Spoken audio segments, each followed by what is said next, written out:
কিছু কিছু বড় ভাই আছে, ঠিক আছে, এগুলাকে ভাই আত্মার সম্পর্ক, মানে বন্ধুত্বের সম্পর্কের মতন হইলেও আত্মার সম্পর্ক হয়ে যায় বড় ভাই গুলাকে। আমি আমার জীবনে বন্ধু বান্ধবের লাগে যতটুকু টাইম না দিছি, ওর থেকে বেশি টাইম দিছি আমার বড় ভাই গুলাকে।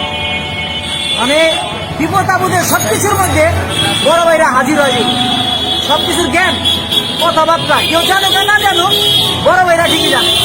তুই কেন এত বড় হয়ে যাবো, মানে বড় ভাই যদি একবার পাশে থাকে, ঠিক আছে, বড় ভাইকে কাছ থেকে বুদ্ধি জ্ঞান সবকিছু গ্রহণ করে ছোট ভাইরা বড় হয়, ঠিক আছে। কিছু কিছু ভাইদের আবার আছে মানে হুদাই ভাল লাগে, হুদাই কোনো কাজ নাই কাম নাই। হ্যাঁ আমার বড় ভাই মানে এর লগে এমন একটা সম্পর্ক হয়ে গেছে, তাহলে আমি হুদাই ভাল লাগে, মানে নাম শুনলেই মন চায় ভাই জামু এর লগে কথাবার্তা, ঠিক আছে। কিছু ভাই আছে কইজার দিকে আরো আত্মার সম্পর্ক হয়ে গেল, আত্মার দিকে এগুলো সম্পর্ক হয়েছে।